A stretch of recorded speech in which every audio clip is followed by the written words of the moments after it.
في الوقت التي تحدثت فيه بهيجة السيمو مديرة الوثائق الملكية، وهي الهيئة الرسمية التابعة للمخزن، للمطالبة ببشار وتندوف. ولم يكفي هذا، عادت صحيفة إبدو المروكية ليلة أمس بالنشر وبتلوين نصف خريطة الجزائر، مؤكدة على أنها أراضي مروكية محتلة من طرف الجزائر، على حد تعبيرهم لصوص التراث والتاريخ والجغرافيا تمادوا كثيرا.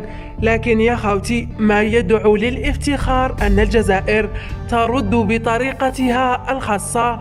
وين اليوم رئيس أركان الجيش الفريق الأول السعيد شنقريحة يشرف على مناورات بالذخيرة الحية في الناحية العسكرية الرابعة، والصور انتشروا على نطاق واسع، وإن كانت كرسالة مشفرة للمروك أنه الهدرة سلاح والجيش ماشي أقلام تلوين.